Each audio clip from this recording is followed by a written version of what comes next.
Prynawn da, ni yw mi Marthal, rheolwr Canopi dwi ac mae'n pleasure ei croesawu chi i trydydd symposium blynyddol Canopi. Bydd y symposium eleni yn canolbwyntio ac cefnogi neuroamrywiaeth yn y gyweithle. Good afternoon, everyone. I'm Naomi Marthal, the Service Manager for Canopi. Welcome to our third annual Canopi Symposium. This year, the symposium will focus on supporting neurodiversity in the workplace.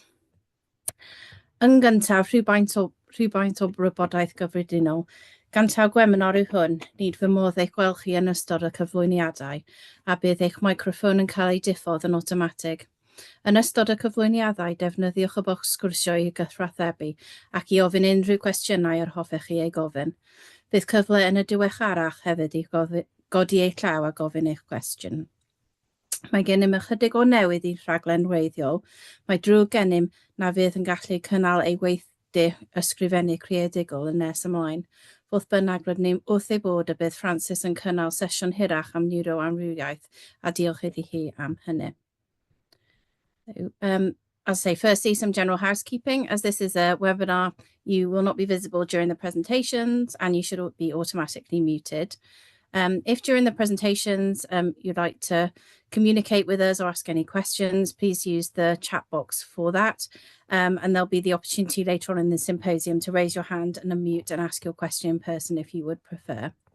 We have a slight change to our original programme today, and we're sorry we'll no longer be able to hold our creative writing workshop later on. However, we're delighted that Frances Rees will be doing a longer session around neurodiversity for us with an exercise on executive dysfunction, and we're very grateful for her for that. I'm just having a check with our attendees to see. So I think we're just waiting for the Minister to join us, and we're hopeful that she'll be with us in a minute. Thank you very much. So let me say again, thank you to Canopi for inviting me to be part of today's symposium. I am delighted to have an opportunity to talk to you as the Minister for Mental Health and Wellbeing and to express my continued gratitude to both the NHS and the social care workforce in Wales for all that you do. I would also like to thank Canopi for generating a discussion on the need to support neurodivergence in the workplace. As we reflect on Canopi's work, we all know that working in health and social care can be hugely rewarding, but it can also be very emotionally demanding. I've talked to many people who kind of talk to me about that caring fatigue that I think is very natural. Staff are still faced with the responsibilities of saving lives, caring for the vulnerable, high workload, long and unsociable hours, and exposure to traumatic events. And the challenges of caring for an ageing population who are living for longer with more complex needs continue to add stresses onto an already fragile and resource-stretched system. And these factors are unlikely to change quickly. But NHS and social care staff can access the Wellbeing Conversation Guide, which facilitates those important conversations in the workplace that help managers assess whether any kind of wellbeing support is required and where reasonable adjustments should be made. It is a practical tool the signpost managers and staff are required to the most appropriate intervention. And for social care, we have developed a health and wellbeing framework, Your Wellbeing Matters, so employers and employees can measure their organisation against an agreed set of standards. And the framework continues to be developed and updated using emerging data and research working with the sector. I am so pleased that you will be hearing today from Frances Rees. Frances is part of the National Neurodivergence Team, who we fund to raise awareness and acceptance of neurodivergence across all sectors. And their website holds a wealth of evidence-based resources, including a section on employment for both employees and employers. The Exploring Employment Hand booklet is a useful tool to provide our neurodivergent colleagues with the confidence that their individual needs will be met. And by making suitable adjustments in our environment and changing the way we communicate, we can make the workplace better for all staff. It is really important that those of us who are not neurodivergent act as allies to our neurodivergent colleagues. While it is imperative that we listen to the voices of people with lived experience, it's the responsibility of all of us to make progress happen. We want our NHS and social care workforces to reflect the communities that they serve, and people in Wales want to be able to see that they are represented, and we all know that diversity and inclusion make sense. This is why we recently published the Speaking Up Safely framework, a joint Welsh Government and NHS Wales document that sets out the responsibility of NHS Wales organisations, their executive teams and boards, along with those of managers and individual members of staff and volunteers, in creating a culture in which speaking up is supported within a safe environment. And I have had an opportunity to consider Canopy's annual report for 2023 to 24 and note the 53% increase in the number of self-referrals into the service during that time compared to the previous year. I believe this is a testament to the reputation of the service and the trust placed in it. Canopy has continued to adapt its approach in recognition that health and social care workers are likely to need a flexible system of support and a safe, confidential, non-stigmatising service to turn to when they are struggling and need help. And we know that the service complements a wider network of support services available, that an individual's needs will be tailored towards a service that suits their requirements best. Canopy's aim to break down disparities in provision and barriers to access is very commendable. So we will continue to work in social partnership with colleagues across the health and social care sector to listen to our workforce and to continually improve our response. I wish you well for the rest of today's symposium, and thank you once more for the incredible work that you all do. Diolch yn fawr. Diolch yn fawr iawn, Sarah. Rydyn ni'n falch o'r cwmni and rydyn ni'n edrych ymlaen gweithio gyda chi yn y dyfodol. Thank you ever so much, Sarah, for joining us. We're really very grateful for you taking time out of your day, and we're looking forward to working with you in the future. Nesa yw Thomas Kitchen. Mae Thomas yn anaesthetig ymgorhorol yn cyd-gyfarwyddwr Canopi. Cewch rhagor o wybodaeth oddi wrth Thomas am gwasanaeth Canopi a'i gyflawniadau eleni. So, as I say, we'll hand over to Thomas, who's going to start his talk for us. Thomas is a consultant anaesthetist and co-director of Canopi, and Thomas is going to talk to you a bit about the Canopi service and reflect on its achievements this year. Thanks, Thomas. No, thank you, Naomi, and thank you very much to everybody for joining us this afternoon. It's really lovely to see everybody. This is a session just highlighting some of the updates that we've had as a service, hopefully celebrating some of the success that we have been able to achieve, arguably up to date, but particularly focusing on the second year's activities of the service. So I want us to just take us back a few months, back to June 2024 to start. In June 2024, we had the opportunity to present at an international conference.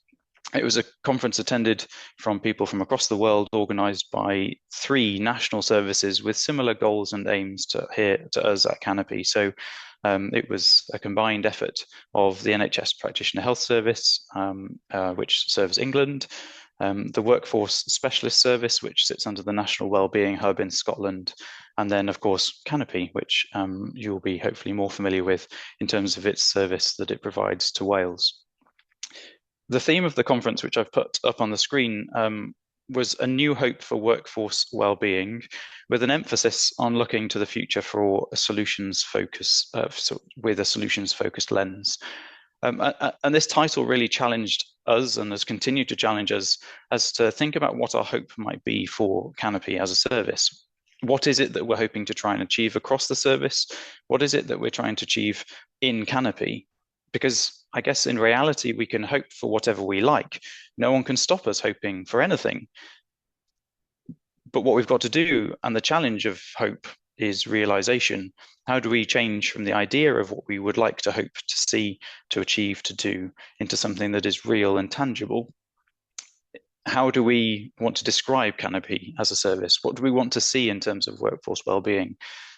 What, if we were to ask to describe it, what would we want to tell the person that was sitting next to us about what our hopes and aspirations are for a service like Canopi for workforce well-being across Wales in the coming weeks, years? When we were challenging ourselves, I guess, to think about this, then it struck me that Canopi is in itself actually a realization of a hope that we held in the past. And when we think about our past just for a moment, which we'll do in a second, then we can start, I think, to celebrate and to think about what we can achieve in our service for tomorrow.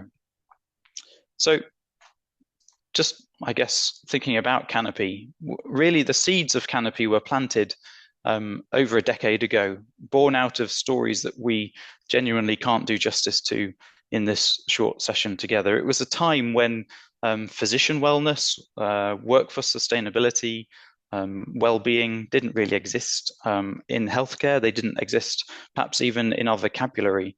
There was stigmatization and discrimination of mental health, and to a certain extent, that was more culturally normal than we see it being today.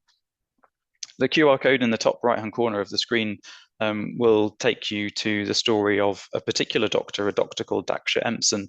I won't go through that story now, but if you haven't heard of her and her story, then the report here is freely available for you to read and to think about. And really, that was one of the igniting moments. This report was one of the igniters for the whole realm of physician well-being, as it has now become described more obviously to us. So out of that evidence that was available at the time, seeds were planted. Services to support mental health concerns among doctors were planted. Services began to exist, and it took a lot of time for people to build trust and engage in those services. And when we think about the fact that this was in 2012, then we recognize that it was a long time ago. Services were there, people started to come. But at that time, they were only coming perhaps 1 or 2 people per week to HHP Wales, as it was known. In just pausing for a moment, then, we recognize that in those days, in those times, there were a lot of people that never got to tell their stories, were never given the opportunity or were able to find the safe spaces to tell the stories that they needed to tell. And in some ways, maybe 1 or 2 people a week felt like a slow start. But out of this initial beginning, then, we recognise that HHP Wales, in its form, Health for Health Professionals Wales, had a desire and expectation that it wasn't just meant to be for doctors. Perhaps more poignantly than ever then, when COVID-19 came, we recognised and were taught that the whole system is vulnerable and exposed to challenges when we're working in a caring environment. In 2020, HHP Wales expanded away from being just a doctors only service through to a service offering its support to all NHS staff. A little bit later in 2021, we were asked whether we thought the service could support the needs of a social care workforce alongside the NHS workforce. And in April 2022, we opened our doors a little wider, offering our support to NHS and social care staff working in Wales. And so Canopi was born. Canopi is here, our aim to deliver an integrated service designed to support both NHS and social care workforces together in Wales, to provide safe, confidential, freely accessible space for people to disclose their mental health concerns. This was a huge and massive step. The success, as you're going to see, as I'm hopefully going to share with you with regards to the Canopi as a service, isn't matched anywhere else in the United Kingdom with regards to an integrated service supporting health and social care colleagues alike. And I think it's really important that we recognise this step for its momentum that it has created. We recognise that there is diversity, don't we, among our health service. This is data based out of England, but there's, I've only chosen this because it was a nice graphical representation. We have the same makeup of staff in Wales. Here we've got, the medically qualified staff in the bottom right, but we recognise that they're a tiny proportion of the whole service delivering care across the NHS. That diversity is magnified when we come through to the social care sector and how that sector is organised. And we recognise that really we're nothing without each other. The individuals across both sectors have very similar needs. And what we've recognized through the delivery of Canopi to both sectors is that we can, with the same structures, provide support to the needs of both people coming from both sectors. I'm just going to move on to this. This is a snapshot of data presented to us with each individual circle representing a group of people working across the NHS through to social care staff.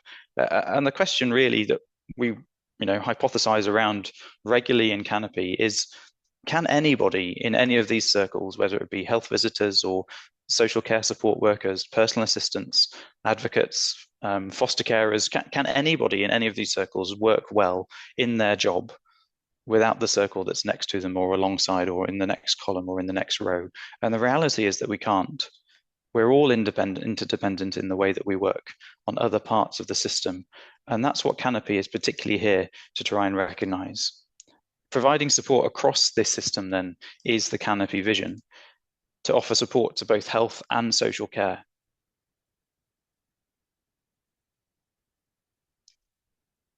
Taking a moment then to think about Canopi as a service, just for those who are perhaps less familiar with it. We pick up the fact that as people come to Canopi, we recognize that they are coming to Canopi with only sort of one referral route, as it were, and that's a self-referral route. Canopi is a service that's set up to deliver support to health and social care staff across Wales who want to seek that support for themselves. Hopefully they don't feel coerced into seeking that support. Hopefully they haven't been performance managed, as it were, into seeking that support. This is an autonomous decision to find support, to find a safe space when perhaps there was nobody else that they felt they could talk to. As someone comes to Canopi as a service, then they're invited to book a telephone appointment with a doctor advisor. And during that conversation with a doctor advisor that can last perhaps up to an hour, where the stories are shared and concerns are raised, then we try to co-produce a signposting strategy that supports that individual as they go forward from that appointment. What's next? Well, collaborative signposting reflects that there is various different options that they can access in the umbrella, as it were, of Canopi, and also outside of the umbrella of Canopi. Everybody, as they come to Canopi, gets assessed for alcohol use and other substance misuse. And if that's a significant part of their presentation, then we'll support them through that. Guided self-help, I'm going to come on to in more detail in a moment, but I want to just highlight that this is a service level tier available to people with some PTSD symptoms. We do signpost the national service that's available through Silver Cloud, and step 2 CBT, or as we would call it, therapist guided CBT. Cognitive behavioral therapy, self-help, and our wellbeing allies. I just want to make a quick plug for our wellbeing allies here.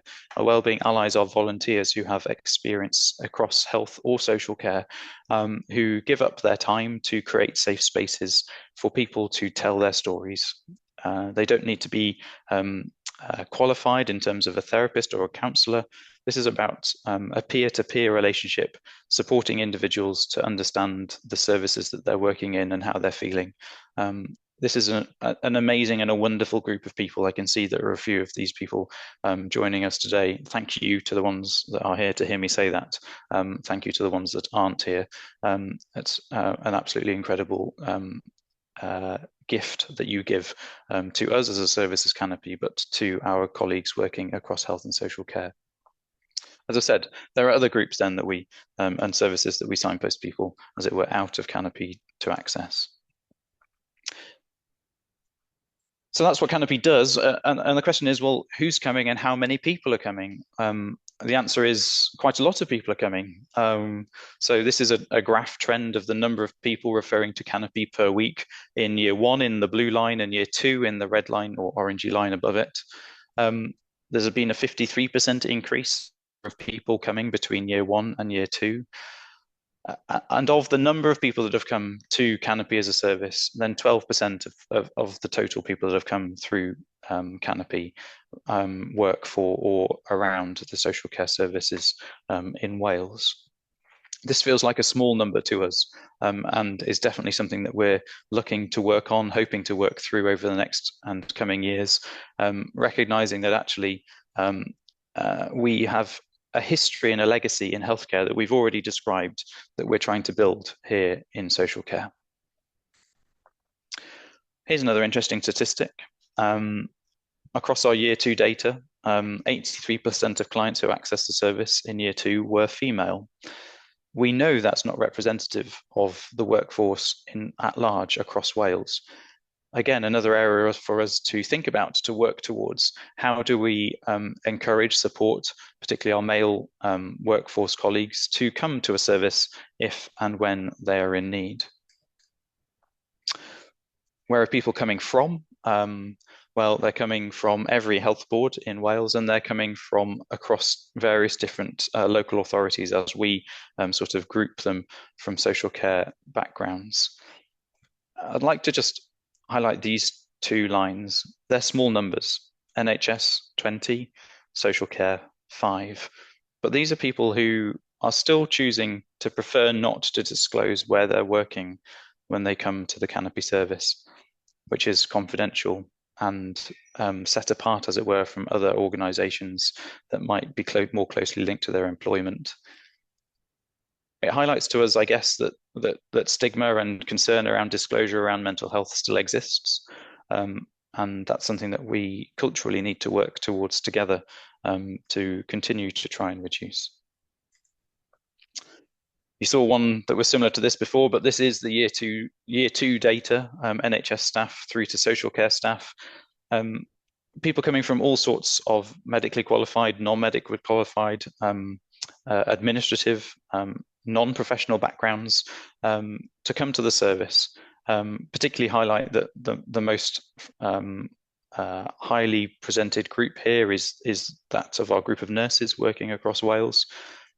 We're really keen to continue to build the diversity across these groups of people, recognizing that this is, again, a strength that Canopi has in comparison to a huge number of other people and organizations working in this space. Why do people come to Canopi? Here's something for us to reflect on for those of us who still work in an NHS or social care environment. Most people come to Canopi because they either have a work-related problem, concern, or a personal relationship concern that is affecting their mental health. If we delve slightly into that work-related issue, the top one, we can see that the predominant thing here is that people feel overwhelmed at work and are feeling that there is a lot of work-related pressure. The next step down is that they feel like there's a loss of confidence in work. And again, just a overlap slightly with the precipitating factor of personal relationships. Then our working relationships have a massive impact in how we feel when we're at work.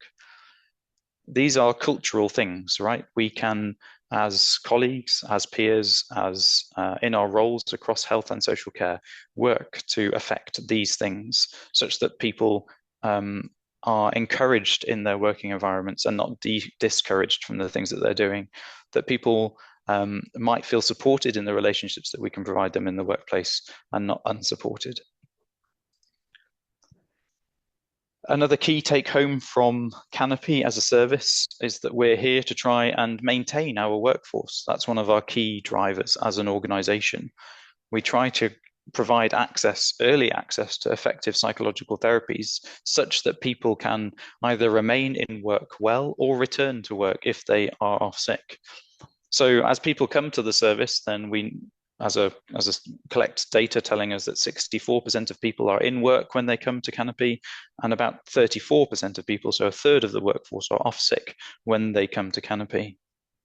If we look at that data after they've finished their experience with Canopi, then we see that 60% of people remained in work. And perhaps most importantly, out of all of this data, 24% of people returned to work after they had experienced their sessions with Canopi.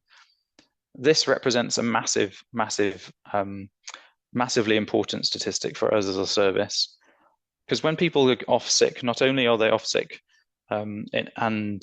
experiencing the distress that causes them, we know it has a financial burden just in their being off sick, but also in replacing the work that they've done within the service. We recognize that there is a huge amount of lost knowledge and lost experience when people are off sick, certainly when they take extended periods of time away from work. So Canopi, in its model as an early intervention service, is here to try and support people as they want to continue their work in delivering their care across a health and social care environment.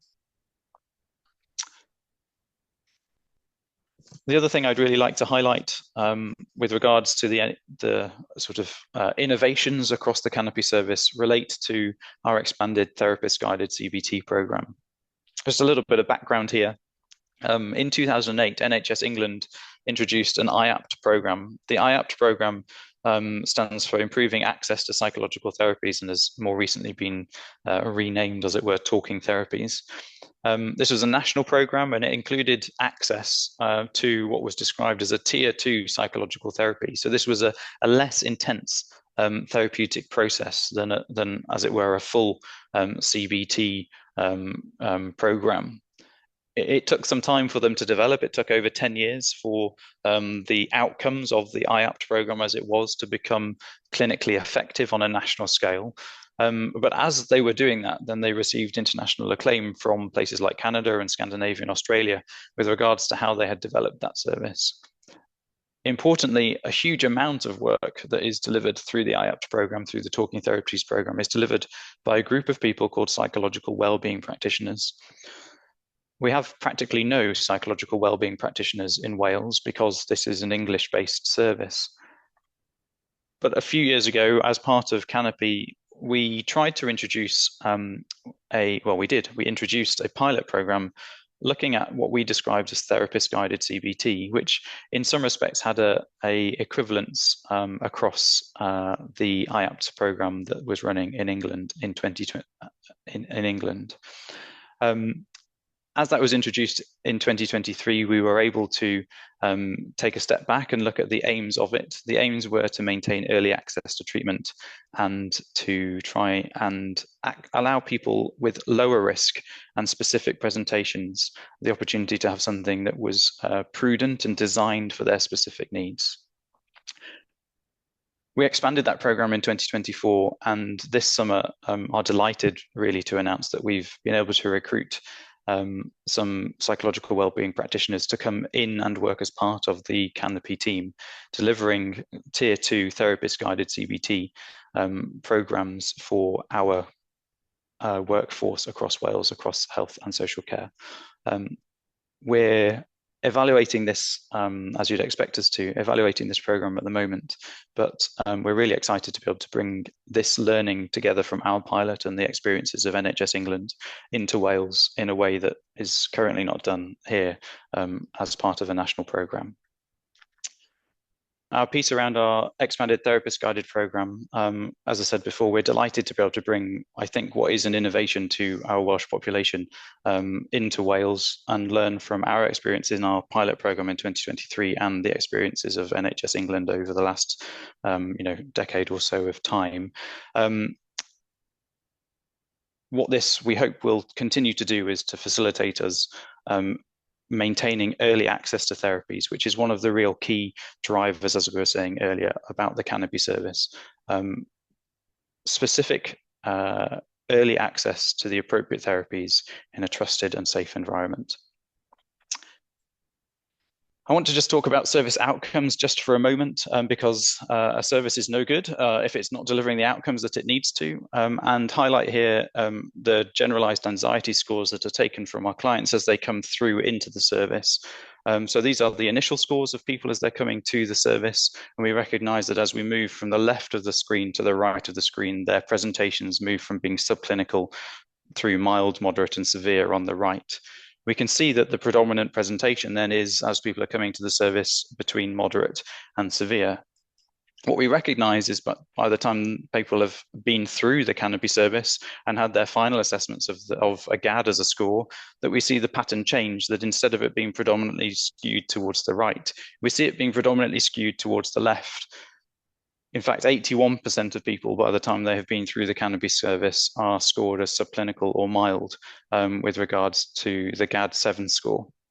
This isn't the only scoring system we use as we support people going through the Canopi service. We can see, hopefully, we can see here there's the PHQ score, which would be more reflective of people's mood-related disorders, and we can see the similar pattern. I won't go through it in any more detail here, but we can see again the blue predominance towards the right and the orange predominance towards the left.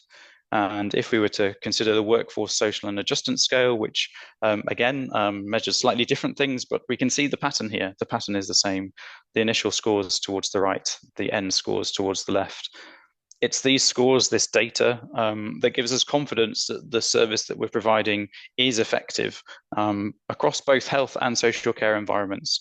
We're undertaking currently a significant review into, or a significant review in that it's more detailed, a more detailed review into some of our particularly smaller represented groups to try and make sure that the service that we're delivering is effective for them as well. We've just been thinking about trust and the importance of trust and building trust as a service. This is the key question that I like to pick out when I'm looking through our annual reports and other data that we get back, because this talks to me about trust. This is about how likely people would be to recommend the service to somebody else if they were in need. The score here is, so this is collected anonymously, that's important for us to say, and it's collected after somebody has been through the Canopi service. So, at a specified period of time after they've been through the Canopi service, we will send them an anonymous survey, and this is the feedback that we get. 89% of clients who come through the Canopi service would be likely to, very likely to, or likely to recommend Canopi as a service to other people that they know who they felt were in need. This is the metric that tells me that we're building trust across the health and social care environment. This is the thing that fills me with joy when we see it, because it means that somebody will tell somebody else that they had a good experience and that it is okay to disclose the concern that they have shared with that individual, or perhaps not even shared, in the hope that we don't stray into stories like that of Dr. Dax Shemson again in the future. So what about the future? The future of Canopi is one that we are looking forward to. We are continually trying to develop our service such that we can create a safe, free, confidential disclosure support service. It's a service that has to be independent from employers. It has to be independent from educational processes, performance management processes. We don't keep NHS records. We don't access medical records. The idea here is that this is genuinely a safe space for people to tell their stories when they feel like there is nobody else to tell their story to. The future here is a really bright one, I think, demonstrated by the growth of the service over the last 2 years, but also by the feedback that we get and the performance outcome that we managed to achieve. Two specific things that we would like to look at in the future as we're going forwards is our awareness and growth within the social care sector, but also recognizing the value of our therapist-guided processes, our therapist-guided tier, and the employment and growth of our PWP workforce. These are two particular areas that we would like to focus on, recognizing that there is always the opportunity for growth and expansion across different areas. The future for Canopi feels really bright, and we're looking forward to serving the Welsh workforce as across health and social care as we step forwards into 2024, as it were, next year, 25 and onwards. I'd like to leave you with just a short note, which reflects the number of people coming to Canopi. We've seen some of this data, he says. We've seen some of this data already.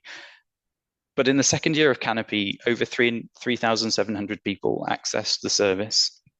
660 people of that number were nurses, 426 were allied healthcare professionals. Over 430 of that number worked across the social care sector.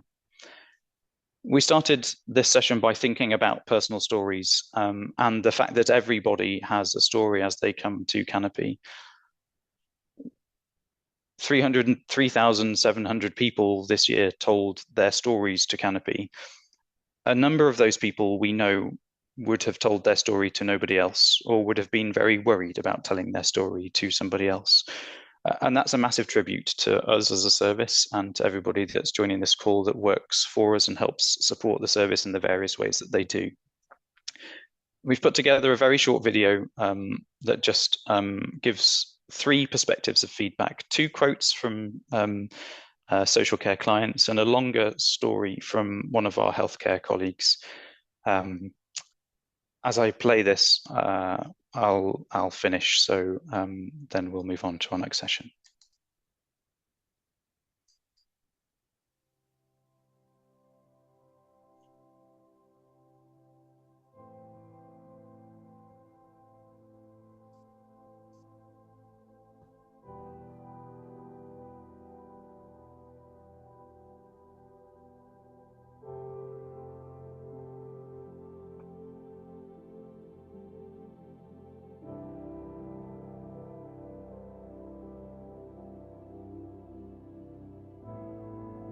as a senior registrar, I was experiencing imposter syndrome and work-related anxiety due to the ongoing stigma that I already felt as a part-time trainee. I told no one. When I became a locum consultant, I was having regular thoughts of suicide. I didn't want to tell my GP or my manager. I was lost. When I finally contacted Canopi, I felt supported from the get-go. I was able to access virtual sessions in the evening from the comfort of my own home. The impact of Canopi has been life-changing for me and my family. Without Canopi, I think there's a real chance that I would not be here, and I don't say that lightly. Thank you for your ongoing commitment and development of the service. What you are doing truly matters and makes a difference.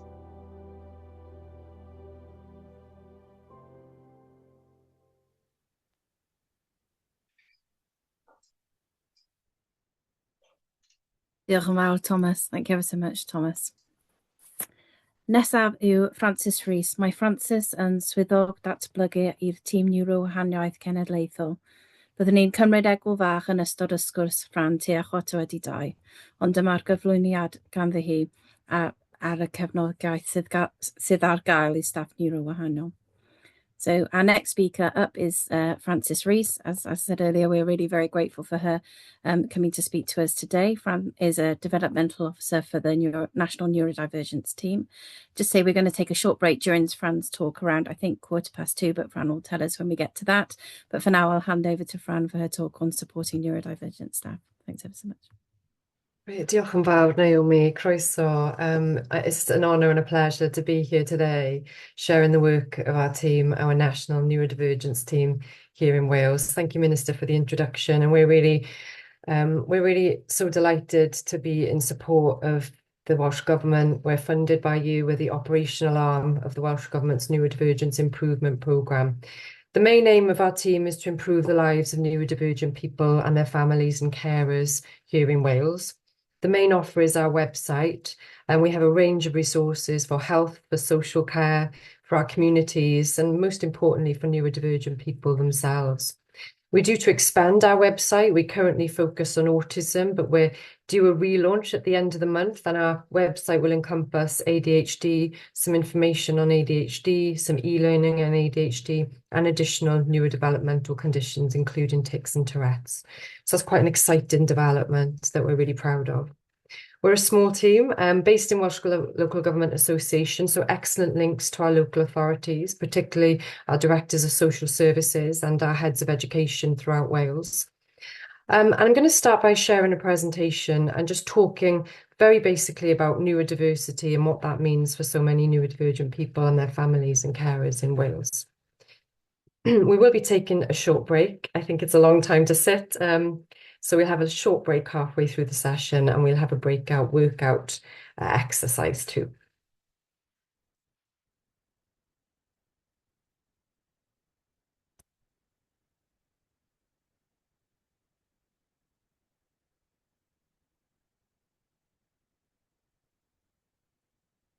Great. So we're going to talk, as I mentioned, about neurodivergent conditions. We'll also talk really importantly about co-occurring mental health and physical health conditions. And again, neurodivergent conditions, it's an emerging area. So lots of the research that is coming out at the moment around physical and mental health co-occurrence, it's really important that we're sharing that widely. We'll talk about some of that research. We'll have a very quick comfort break, just 5 minutes. And then we'll talk a little bit about why certain neurotypes are an asset in health and social care. So why we need neurodivergent people in medicine, in health, and in our caring roles. And actually how neurodivergent cognition lends itself, the profile lends itself to working in this arena. We'll talk a little bit about creating a neuroaffirming environment, and we'll talk a little bit about supporting the ND workforce. And we have a range of resources that are available on our website that can help and support with that. Just to let you know as well, I will send out the PowerPoint afterwards and a little post-course workshop guide, which will include all of the links that will be easily accessible to you. So I want to start with talking about neurodiversity and where does that come from. So it was a journalist that first mentions this in an article in The Atlantic in 1998. So he references how neurodiversity is every bit as crucial for the human race as biodiversity is in life in general. Who can say what form of wiring will prove best at any given moment? So we need different solutions, innovative ways of thinking, and it's our neurodivergent population that may be able to provide us with these solutions. So from Harvey's article and that reference here to neurodiversity, it's a sociologist, Jodie Singer, then, that goes on to link this in with autism and speaks about it more openly. So it's autism that really introduces this link with neurodivergent thinking. And we have a whole spectrum of neurodivergent conditions that we see here. So mae neurowahanraeth ar y sgrin fan hyn. So these are just some of the ND conditions that we see under this umbrella of neurodivergence. Now, what we do know is to have more than one ND condition is the rule as opposed to the exception. So there's a high co-occurrence. So often we will see dyslexia and ADHD, we will see dyscalculia and ADHD, we will see autism and dyspraxia. So very common that we have more than one. We also have high correlation of autism and ADHD. So the research statistics vary, anything between 50 to 80% co-occurrence. So very often we see autism and ADHD occur. That can cause diagnostic overshadowing, and it can be a little bit more tricky to identify and diagnose. So all of these ND conditions share similar cognitive profiles when we think about executive dysfunction, when we think about sensory processing, other areas that we think of, but very common themes. Autism is a social communication and a social interaction disorder. Also restrictive repetitive patterns of behavior that we may see in autism. And I'll touch a little bit about why that lends itself to a career in medicine and health and social care. ADHD characterized by hyperactivity, inattention, and that combined type as well. When we're looking at prevalence rates with autism, we used to talk about 1 in 100. We now know that as a very conservative estimate. Some recent research from South Korea, although we have to bear in mind cultural comparison, is looking at 1 in 28. CDC, Center for Disease Control in America, we're looking at 1 in 36 or 1 in 39. So we know that we're roughly looking at these increased rates that we're seeing. We're getting better at identifying and we're getting better at recognizing autism and ADHD. Prevalence rates in autism are similar, although there is less research and really we're still needing to do lots of work around ADHD. Now, historically, and I won't talk about the history too much, these conditions were viewed as childhood conditions. So what we do have, and I won't go into the diagnostic criteria and how that presented first, but we do have a lost generation of adults that may have been misdiagnosed, and that may have been lost. So we do know in terms of our workforce, we see lots of neurodivergent people that may not have been recognised yet. They may be on the pathway for diagnosis, or they may just be exploring their neurodivergence. Now, what we do see is intersectionality and marginalisation in neurodivergent conditions. This is a quote from Professor Priti Parekha from Birmingham University. And he says intersectionality adds another layer of discrimination, another layer of complexity that makes and support and assessment incredibly difficult. So, for example, as I've mentioned, we have that lost generation. We have lots of adults that will have gone through an education system that won't have identified and detected. We know that women and girls will present quite differently. They will mask and hide their neurodivergence. Men and boys do too, but more prevalent in our female population. We know that race, ethnicity, and our nationality adds that added barrier. And we do know as well that in terms of sexual orientation and our LGBTQ plus community, ND people are more likely to identify as non-heterosexual. So we see trans, non-binary people in our ND population. And again, adding that barrier to diagnosis.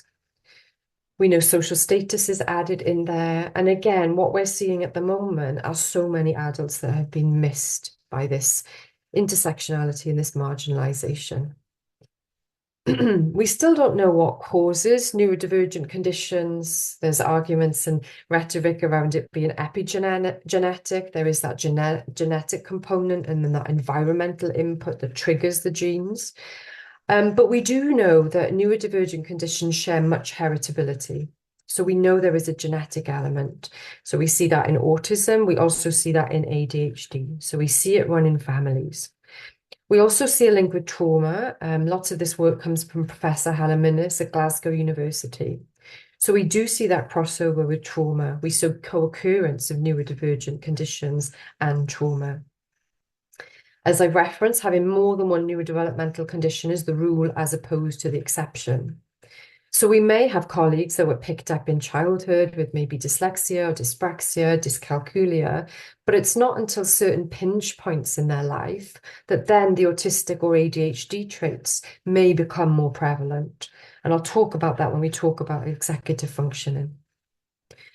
We know that ND conditions are not classed as mental health conditions or learning disabilities, though they can and often coexist with either or both. So commonly we see anxiety and depression in our neurodivergent populations, and we also see physical health conditions, and I'll touch a little bit about that. So in terms of neurodivergence and mental health, we know women particularly are misdiagnosed, maybe misdiagnosed. There may be co-occurrence of mental health and a neurodivergent condition. And we see this with a range of different conditions. So we see it with personality disorder. We see increased rates of use of substances and alcohol. So in substance use services, we see our neurodivergent population overrepresented.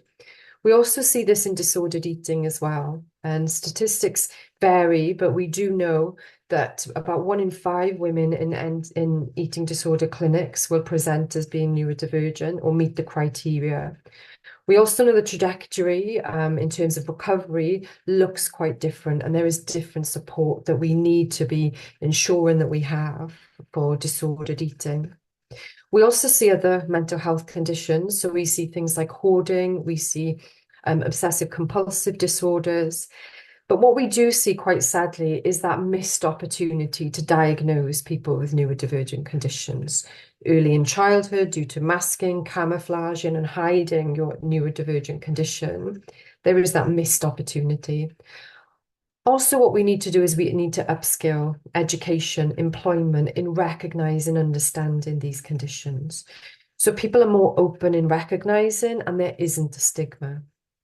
Now, what we do see is women mostly have spent a long time with a personality disorder diagnosis, for example, and have suffered iatrogenic harm from not having their autism recognized sooner. They're often viewed as revolving door patients because they've not had the right support. And this is a piece of research that's come from an organisation called Words That Carry On. It's in memory of a young woman called Lindsay Ruddock, who sadly took her own life, had been in and out of mental health services, who was an incredibly gifted young woman. She worked for the Green Party with Caroline Lucas. She went to Atlantic College in Cardiff. But unfortunately, there were missed opportunities in recognising her autism and personality disorder. If it had been recognised, then the trajectory and the outcomes may have been different for her. We want to learn from these cases, and we have held a community of practice session jointly with the Royal College of Psychiatry on personality disorder and neurodivergent conditions, particularly autism. We also see this co-occurrence and misdiagnosis in ADHD also. So it's an important one to start with and to talk about. We also know that in terms of our physical health conditions, so we know there is this everything is interconnected. So we see neurodivergent people with a range of physical health conditions. Lots of this work comes from Dr. Jessica Eccles, a psychiatrist who's leading the research in this field from the Sussex Health Board. So she looks at increased rates of connective tissue difficulties, hypermobility, Ehlers-Danlos syndrome, fibromyalgia, lots of these issues that we're seeing in our neurodivergent population that maybe are picked up on first and the neurodivergent condition diagnosis comes after. We see things like digestive tract issues, IBS, Crohn's disease. We also see allergy and immune. We see issues with the cardiovascular system, brain, nervous system, headaches, neuralgia, migraines, and issues with sleep. So very much we need to think about that gut-brain connection and how that presents in our neurodivergent population. We also need to be thinking about prudent healthcare in supporting people early on in their journey. We know that neurodivergent people find access in healthcare, primary healthcare, and access in mental health support incredibly difficult.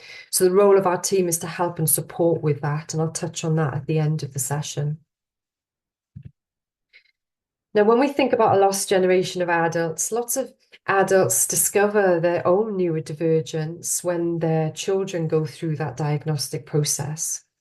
And when we look at some research from Professor Tony Atwood, he looks at parents' occupation. And when we look at health, medical professionals, 6 times more likely to be in this field.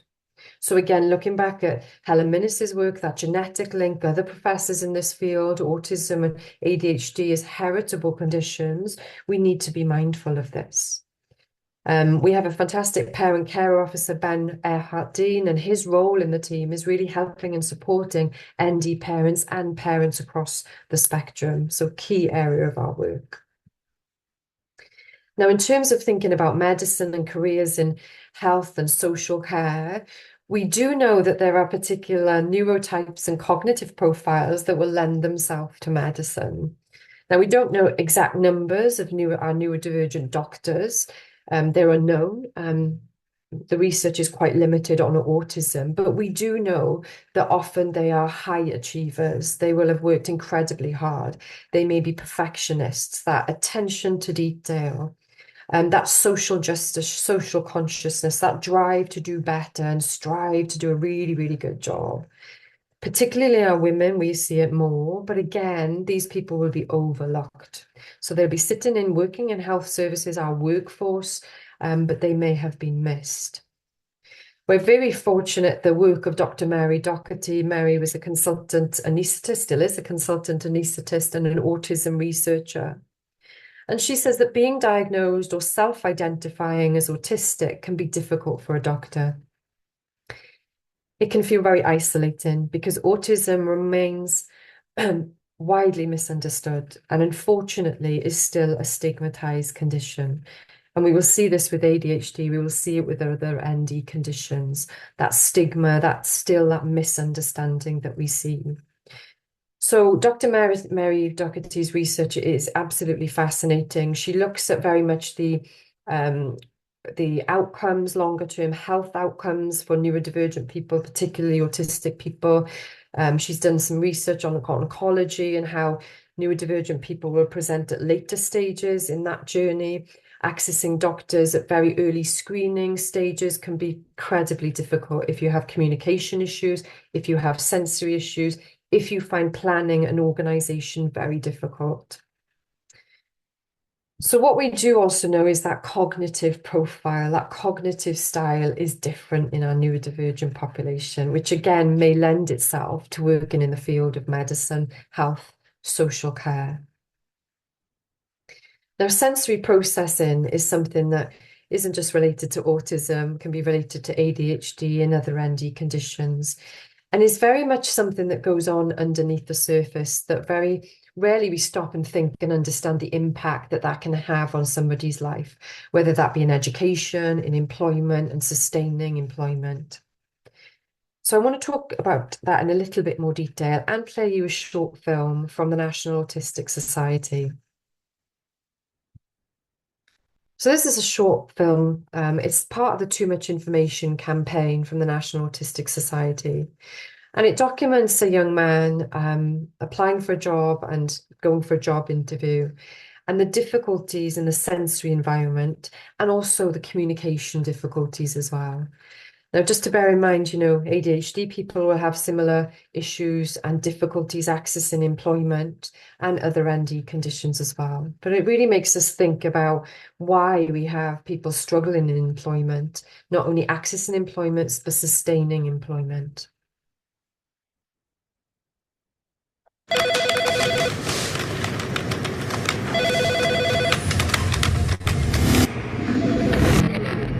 Is it Stephen?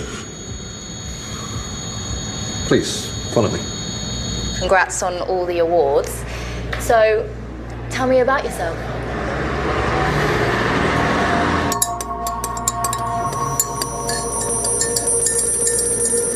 So, what would you say your strengths and weaknesses are?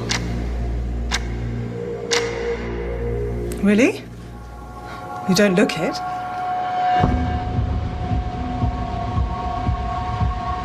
Just so you know, the role has changed ever so slightly, but it's nothing major. Let's find out a bit about you. So what experience do you have? What skills, what abilities? Anything?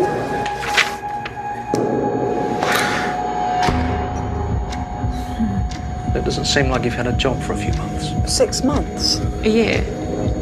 Why is that? Okay. It's nice to meet you. Thanks for coming in. We'll be in touch. Are you okay?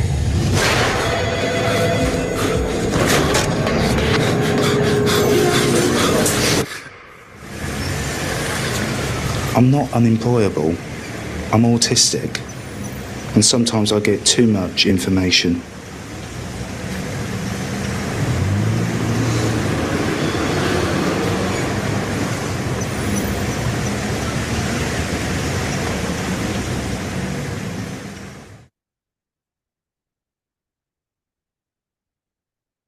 It really makes us think about how difficult employment can be, and accessing an ND employment, a friendly employment, an environment that suits your neurology can sometimes be incredibly difficult.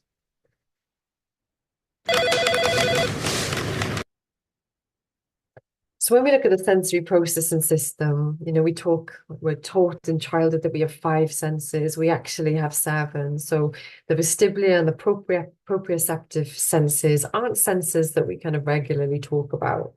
Our proprioception, where our body is in space, our vestibular, you know, the control of a balance. And what happens in our neurodivergent population, particularly autism and ADHD, but we may see this in other ND conditions, is that too much information coming in or not enough information coming in. So just as the video just showed us there, that overwhelmed by the environment around you. Bright lights, sounds, smells. And then we're also struggling with communication, understanding people's communication. Moduling our own communication can be tricky as well, particularly if you have ADHD, for example. So we see this sensory processing system. Now, the 8th sense that we talk about is our interoception. And this is how our body gathers messages throughout our body and sends them to the brain. So, for example, when my stomach is empty, I'll have a message to my brain telling me to eat something. When my bladder is full, that message to use the bathroom. And this helps us process these messages. It helps us feel sensations such as hunger, thirst, pain, temperature, nausea. But in our neurodivergent population, this may not work in the same way. And again, this makes it tricky. It makes managing your pain and communicating your pain and how you're feeling internally quite complex. We know that autistic people and neurodivergent people may experience alexithymia, so also not having the words to express your emotions, express your pain. We do see elevated rates of suicide in our neurodivergent population. For our autistic population, increased by 9 times. We know that 25% of people in our community mental health teams will be autistic. That rate is higher with ADHD. And these are just the people that we are picking up on that have that diagnosis. We still have that lost generation. And again, when we're thinking about our senses, when we're thinking about our interoception, we need to be mindful when we're assessing and working with neurodivergent people, that is different. It's a different way of feeling and being and communicating in the world. Now, other cognitive differences that we see, I will talk to you about after the break. Feel free as well to pop any questions in the chat. I know we've all been speaking for some time, so we're going to have a 5-minute break. So thinking about other cognitive kind of profiles we see, we see in autism, ADHD, and other ND conditions difficulty with executive functioning. And we like to think of executive functioning a little bit like an air traffic control system or a command center. So it's that part of our brain that helps us manage everything. All of the flights coming in, all of the flights going out, everything is just orchestrated beautifully. And when we kind of translate that to day-to-day life, what it means is planning and organizing every moment of your life, from the moment you wake up to the moment you go to sleep. So executive functioning covers these key areas. So it's our organizational skills, our impulse control, our task initiation, emotional control, which we see emotional dysregulation in autism, ADHD, and other ND conditions, flexible thinking, planning and prioritizing, self-motivation, and working memory. So that's short-term memory. So all of these 8 executive functions are what we need to manage and plan and organize our day. And what we know with neurodivergent people, that these just develop in slightly different trajectory, and they may need help and support in working on these. So in the workplace, they may need help and support to be more organized, to have more structure, to plan, prioritize, and be more organized. So it's a bit like being the chief executive of your own life. You're able to plan, prioritize, and manage life. But we know for ND people, they can struggle with this and just need that extra support, that extra understanding. Now, what that may look like when it is not functioning in the way it should, or executive dysfunction, it may look like some of these areas. So struggling with time management, poor time management, struggling to be motivated. So we see lots of procrastination in our neurodivergent population, struggling to start a task, particularly if it's a task that they're finding less interested in. We find distraction, being distracted, again, not being able to start things, being distracted in other areas when we know we have to focus on something, but we don't really want to. That distractibility is key.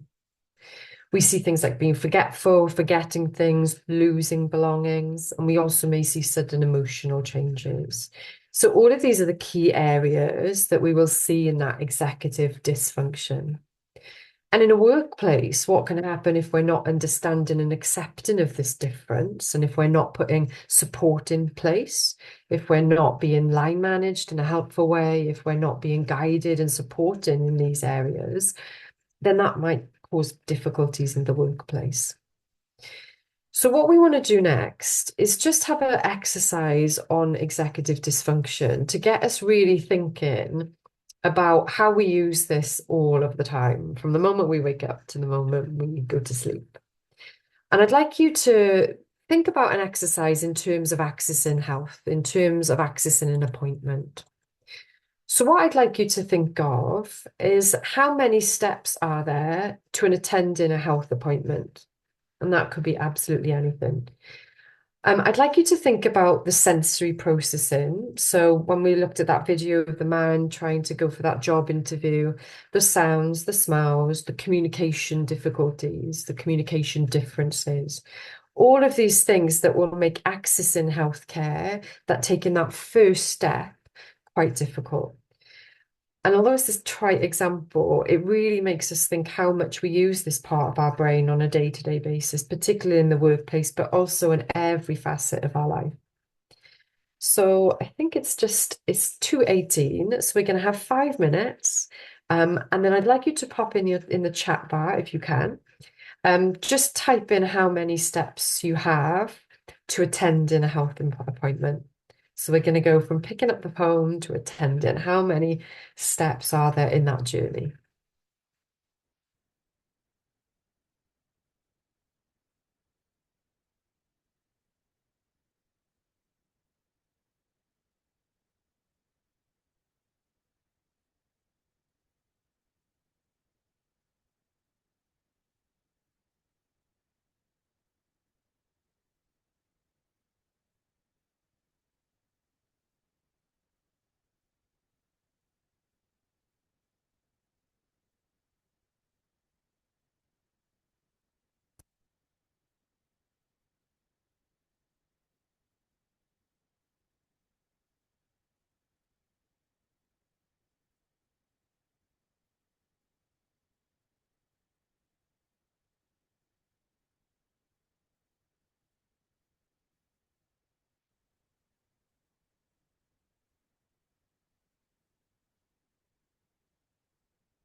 So I think people have got some comments and some numbers in the chat. I love the one somebody's put, it's almost infinite.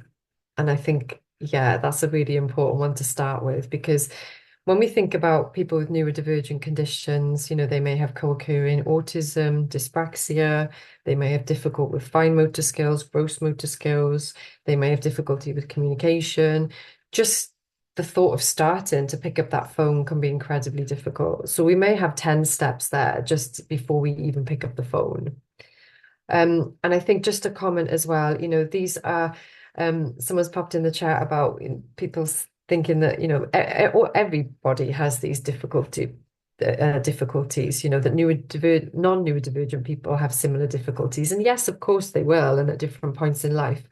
But it's to the point where it is really debilitating. It will be impacting education, employment, it will be impacting relationships. Every area of their life will be affected by this. And a really good point is we need to break down the stigma around this, and we need to have reasonable adjustments and support on these kind of difficulties that neurodivergent people face, because there is still a huge stigma, a huge stigma. So I think we've got quite a few people putting in 10. I love that someone's popped in the chat, but could be massively increased if there is an unexpected event like the bus being late. The Too Much Information campaign that I showed you, there's a great clip of someone accessing public transport and the difficulties that presents. So if anything in the chain breaks down or changes, that adds a huge amount of anxiety. That can increase another range of steps. It can lead to panic. It can, lead to lots of different things. So I think that's an important one to consider, that change, if something changes. And again, if you struggle to think flexibly and think about things changing and solutions, then again, that can be problematic. Someone's written a really comprehensive answer here, which is great. Yeah, remembering to phone, just remembering to phone. And again, Dr. Mary Doherty's work, when she looks at autistic people accessing primary healthcare, this is one of the main areas of concern, that difficulty in remembering, accessing, and that communication as well. Public transport, somebody else has popped that in the chat, that again, public transport can be really, really difficult to access. Getting places on time as well, incredibly difficult. Yeah, many, many steps, particularly if you're, attending appointments in another county. Someone's just popped that in. So again, that barrier to accessing, that difficulty, it can almost be too much. And that fear of overwhelm prevents that access into healthcare. So it's a trite example, but I just wanted to get people thinking about it, because it's not something that we think about. And when we think about neurodivergent people in the workplace, we really need to be thinking about what's going on underneath the surface. We think about an iceberg analogy. We see the person, but very, very rarely we'll think about the sensory processing. We'll think about the cognition differences, the, struggling with planning, organization, prioritizing.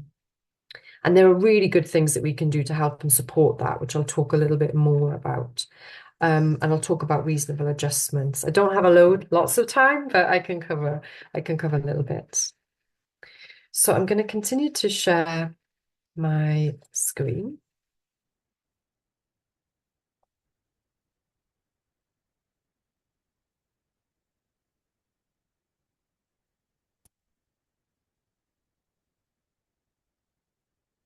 So what helps?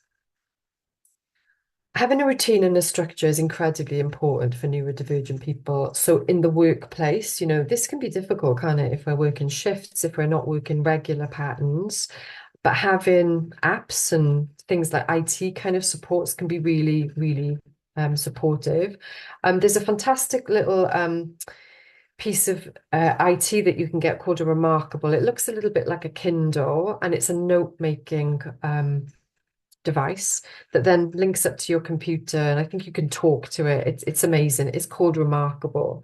So lots of apps that we can use, and lots of IT technological advances are great because they can really help a neurodivergent brain.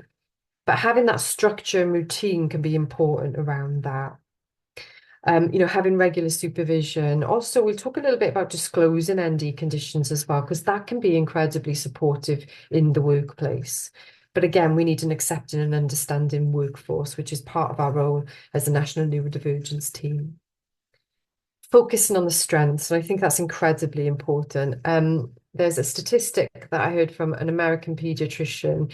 By the time a child with ADHD is age 12, they will have received 20,000 negative comments. And I think, Thomas, the clip that you played from the doctor really kind of struck me in that that imposter syndrome and that almost perfection paralysis that we see quite commonly in our ADHD and neurodivergent population. So when you're constantly being made to feel that you're never enough, you're not good enough, you're not working hard enough, everyone around you seems to be able to plan and organize and prioritize, but why can't you do that?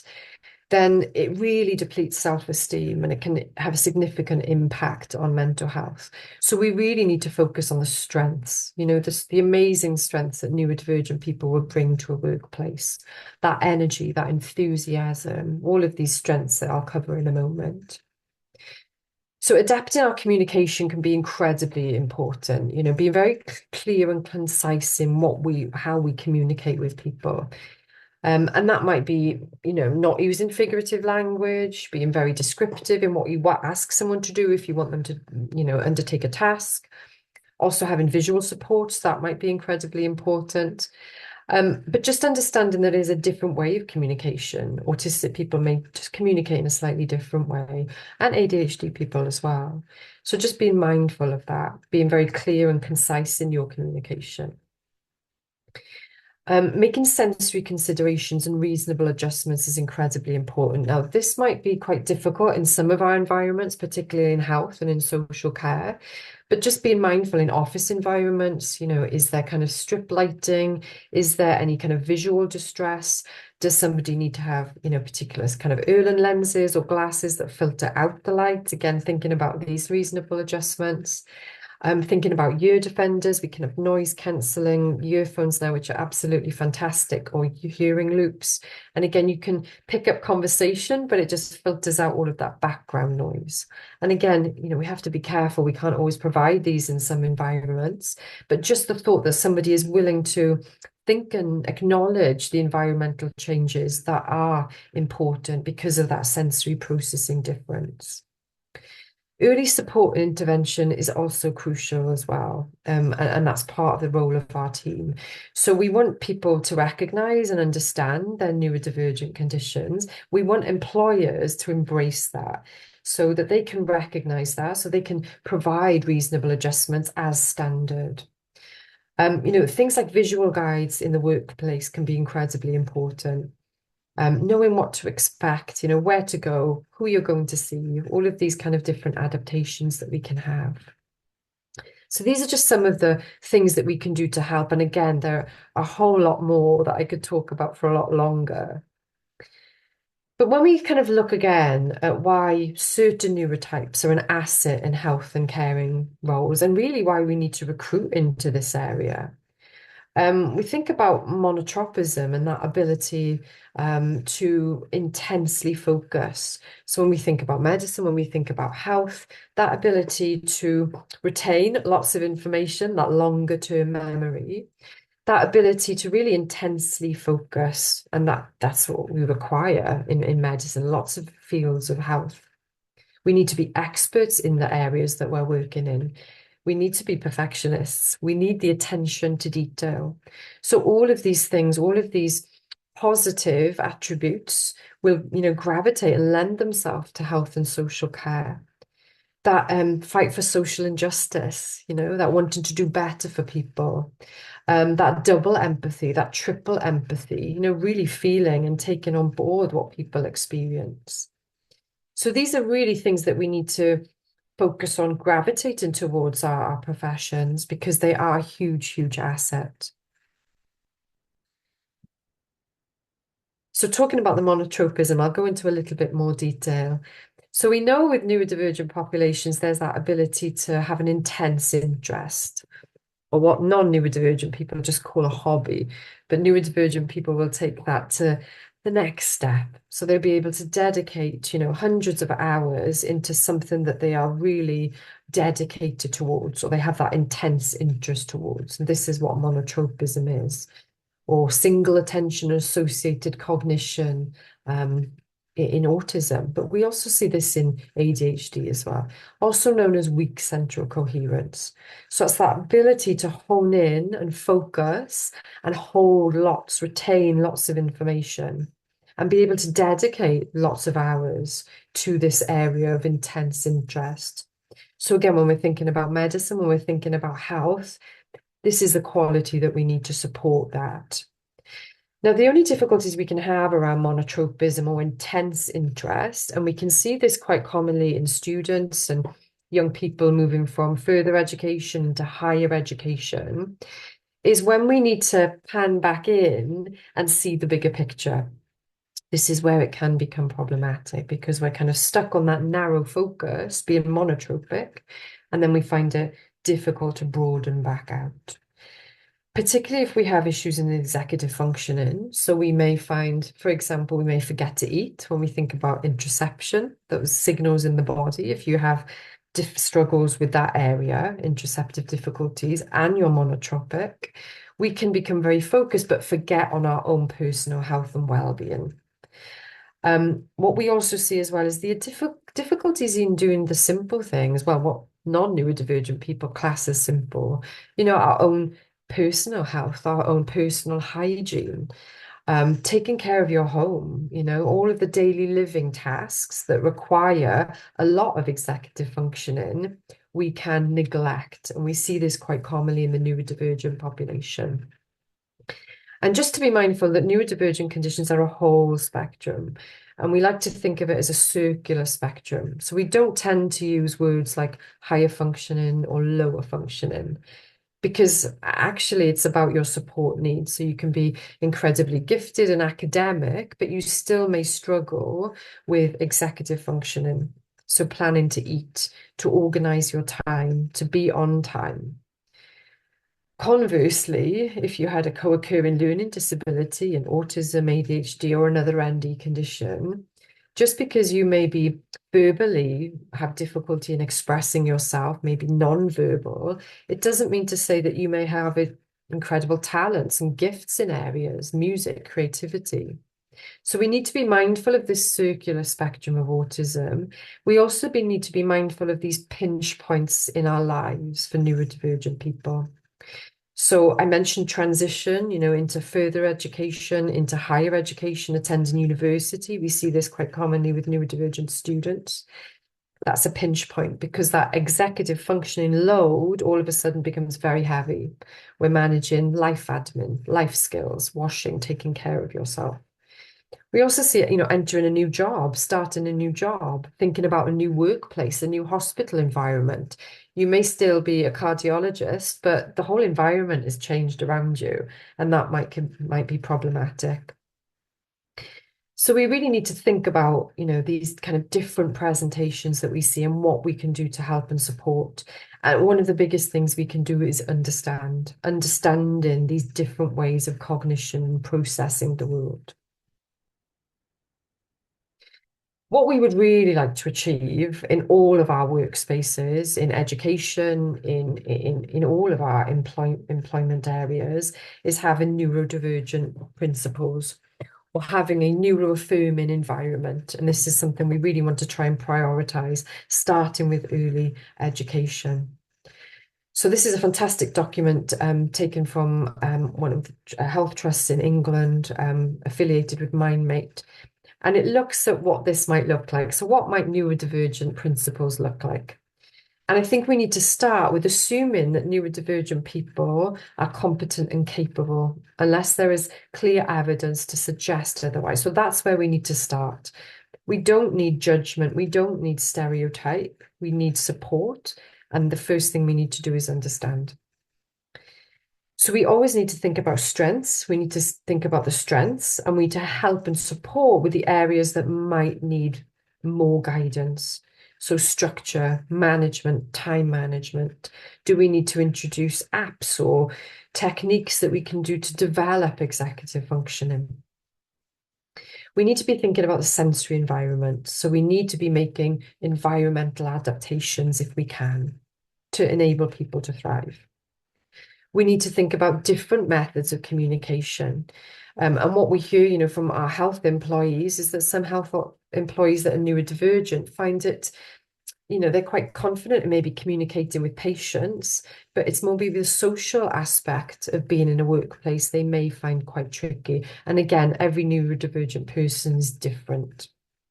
So we need to think about different ways of communicating, and we need to be respectful of that. We also need to understand that, you know, breakdowns in communication and misunderstanding are because of that mismatch in a different style of communication. So that mismatch in a neurodivergent person communicating and a neurotypical person communicating, that might look differently. So we need to remove these barriers. We need to get rid of these barriers, and we need to be mutually respectful of that different way of communicating. We also need to remember that neurodivergence isn't something that needs to be fixed or cured. And unfortunately and historically, we've had lots of treatments that have really wanted to change a person's presentation, change a person's very being. And we need to certainly move away from that. We need to be accepting that there are differences, not difficulties. They're not disordered.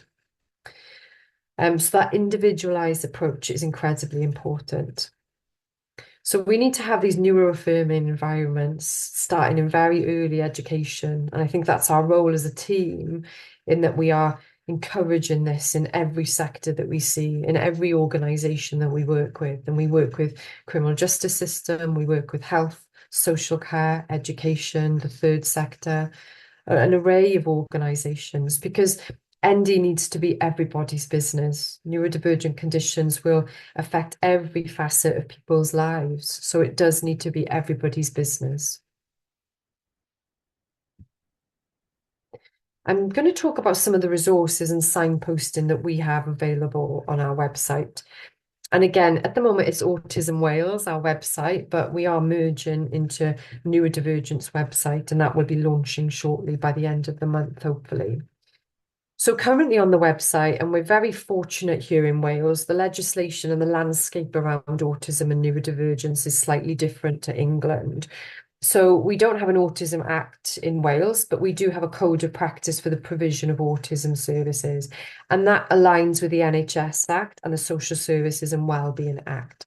So there's 4 key areas of that piece of secondary legislation that I won't touch on, but I want to touch on the 3rd section, which looks at awareness raising and training. So in response to that piece of legislation, which places mandatory duties on social care local authorities and our health boards, that there is at least a basic or levels of training that we have for autism. Now, this code will change in 2025 to cover ADHD, antics and Tourette's, so there'll be more resources available. So I'd highly recommend taking a look at our autism e-learning. It's been co-produced with the autistic community, so it's very much their voice coming through and what they want you to know about neurodivergence, autism in particular. So we have understanding effective communication on autism, you know, how you can change your style, your way of communicating to help and support autistic people, whether that be in health, social care or any sector. Then we have the 3rd element, which is understanding assessment and autism. So if you're an allied health professional undertaking an assessment or a social worker carrying out a needs assessment, how would you adapt and tailor that to suit an autistic person's cognitive profile?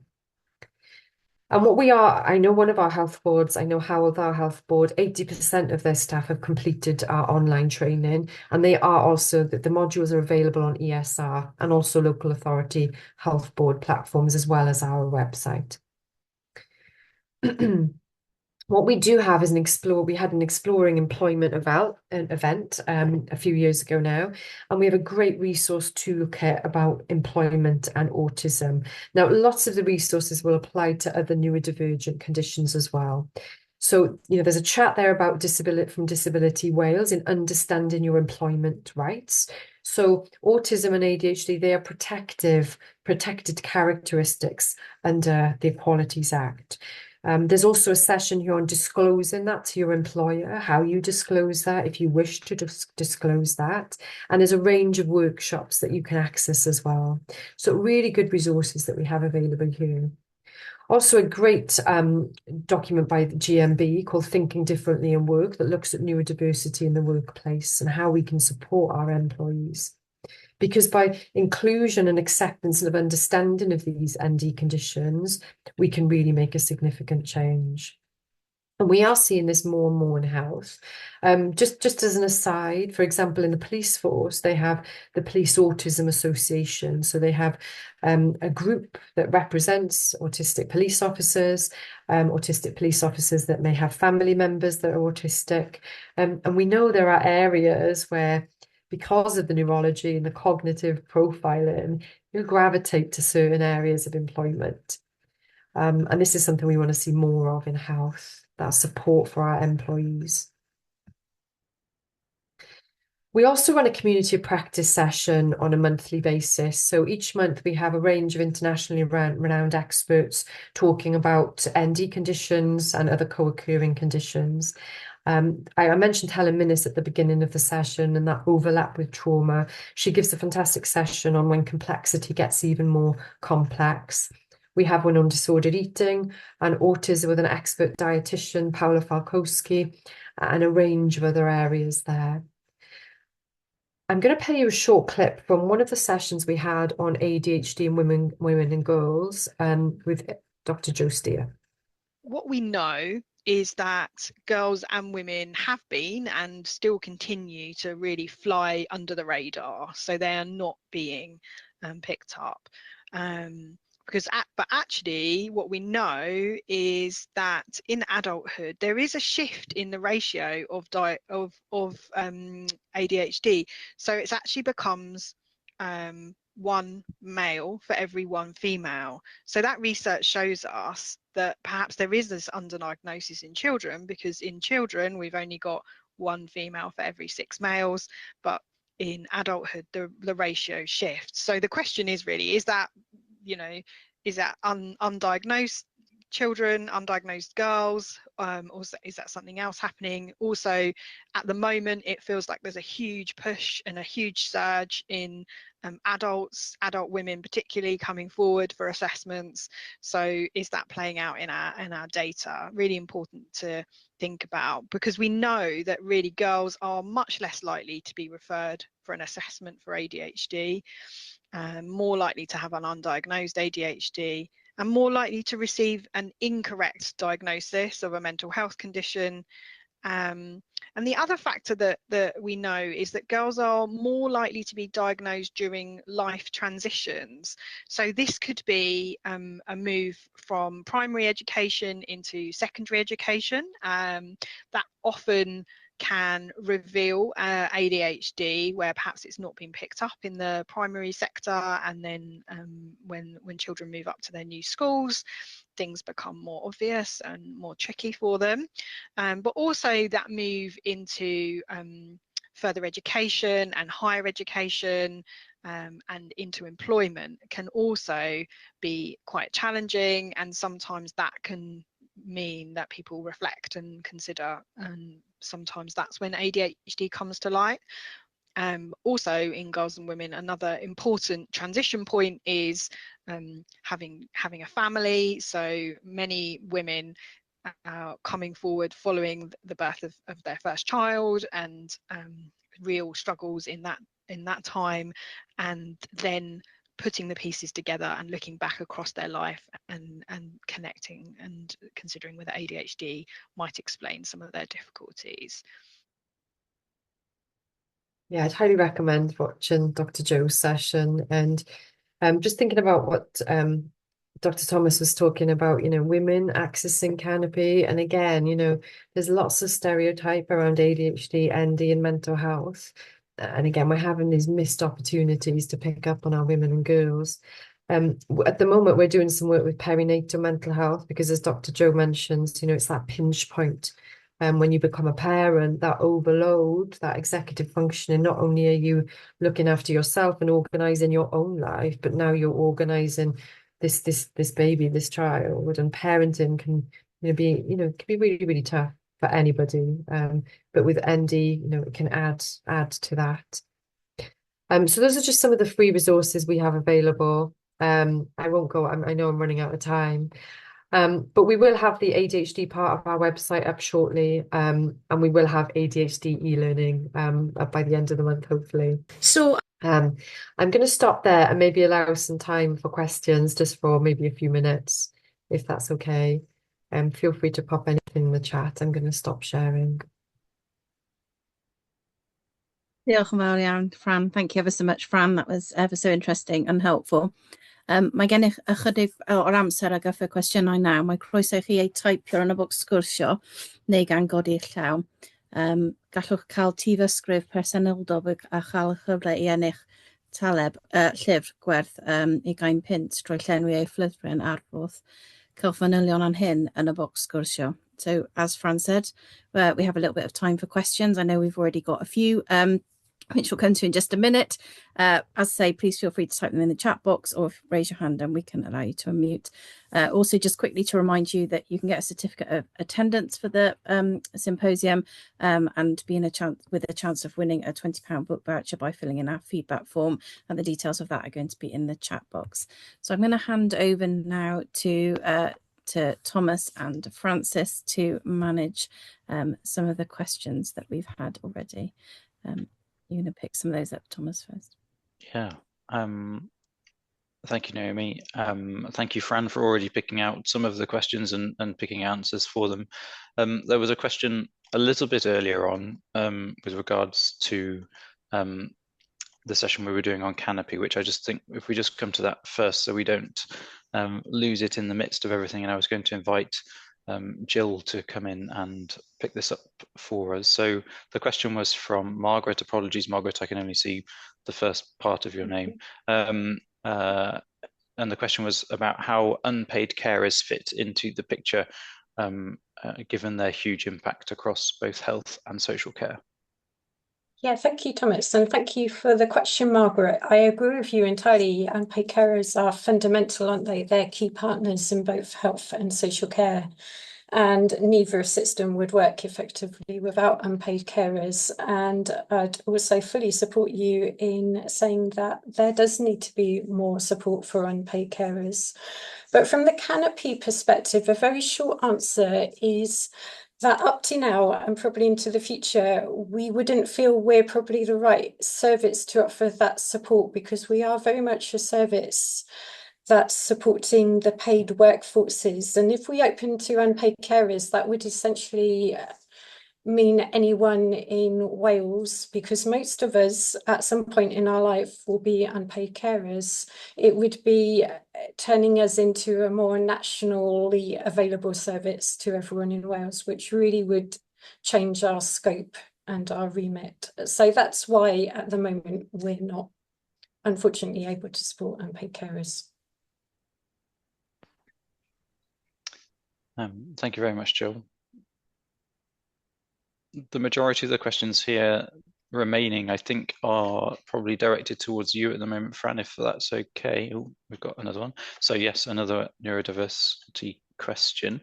I'll pick the ones out that we've not already sort of referenced. So have you got any, so one here from Stocker, thank you for your previous comment, Stocker. Have you got any support for families and partners of those with neurodiversity or neurodiverse conditions?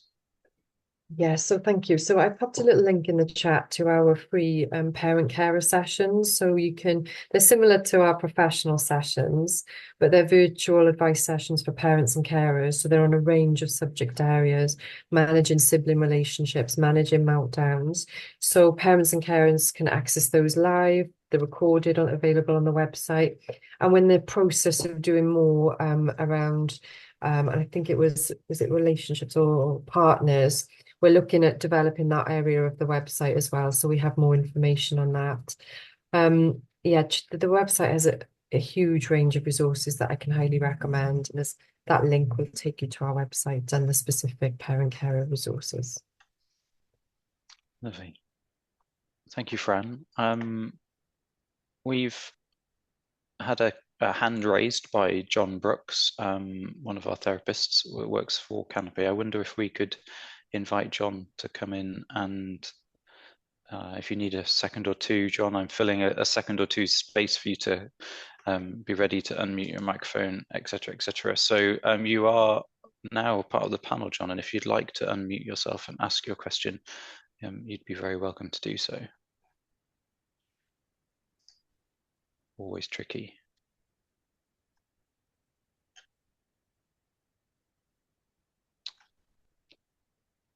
John, let us know if and when that becomes useful to do, but in the meantime, we'll pick up one of, there's a longer question here for us in the questions section. I won't read it all out. It was sent in anonymously. So thank you for the person that did write it to us. The summary of the question, forgive me for summarizing it, is that we have seen in your presentation, Francis, that there's a huge number of people with common mental health problems co-linked to neurodiversity, as you presented to us. We know anecdotally, I'm reading now, that neurodivergent individuals can struggle with certain therapies, such as CBT, and yet this is still often routinely offered as with little choice of anything further, which leaves people sometimes feeling either broken or that it's less effective for them. That's obviously a question, and I guess I'm going to skip the next half and say, what can we do practically about that? And then there's another question later on about waiting lists and assessments, but I think perhaps we address the first half. Yeah, and I think that is always a tricky one because CBT can be quite damaging for neurodivergent people. I think there's some evidence of research around adapted DBT. But what we know, is most beneficial is psychoeducation around neurodivergent conditions. So really understanding what it is to have, or to be autistic or to be ADHD. And that's something that we're working on. Actually, my colleague Donna Charland, who's the ND Transformation Manager, she's working on a psychoeducation program for ADHD, and we will kind of have one available for ADHD. So that is in the pipeline. But in the interim, there's a good document by the National Autistic Society on psychological interventions and what is preferred. And I can get a link and send that over to you. That's helpful. I'm sure that would be very helpful, Fran. I think just to, I guess, reinforce that, I think psychoeducation comes alongside, comes alongside therapy in that sense, doesn't it? Certainly in terms of how we're managing and assessing and coming to understand, as we would call them in Canopi, clients or patients from a health service or a health or social care point of view. So the next bit of the question here is, I suspect, quite commonly asked. We've certainly asked it when we had our session with you, in terms of the challenges around waiting lists and assessments for neurodiverse conditions, autism and ADHD, as an inhibitor for people getting, or a barrier for people getting the support that they need. It's a huge barrier. We set up integrated autism services in each of our health boards in Wales 7 years ago. They're incredibly successful, but the demand has outstripped the capacity that we had in those services. So they're multidisciplinary teams, speech and language therapists, OT psychologists, practitioners, nurses, but they are very, very limited and they're on a regional basis. So we know that there are lengthy waiting times for those services. People can self-refer, which has been a gift for neurodivergent people, autistic people self-referring in. It's not a barrier to accessing that assessment, but we do know waiting times are roughly between 2 to 4 years, depending on what area you are. What the IASs do is they do offer professional consultation, and you can access the support whilst you're on the waiting list.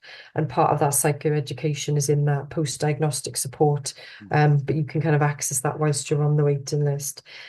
So we have that available, but there is a lengthy waiting time. There isn't anything comparative in terms of ADHD, and that's something that Welsh Government are looking at. Part of the ND improvement programme is, we should have equitable services for ADHD. Now, in one of our health boards, I know there is an ADHD adult services that is co-located with the integrated autism service. That makes sense because we see that co-occurrence, and often people are going for an autism assessment and then it's like, well, we think it's co-occurring, you need an ADHD assessment. So that's something that we're working on.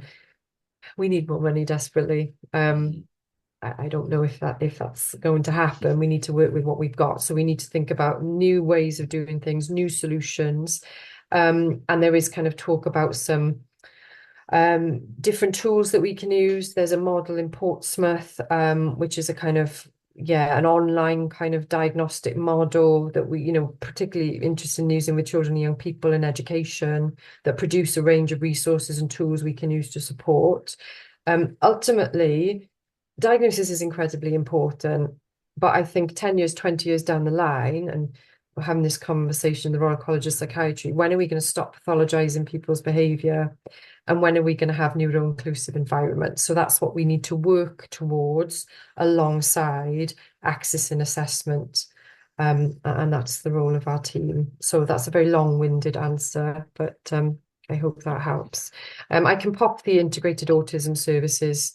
Well, actually, Dr. Thomas, I will pop a little post-course workshop guide, and all of the links will be in there, so you can circulate them all.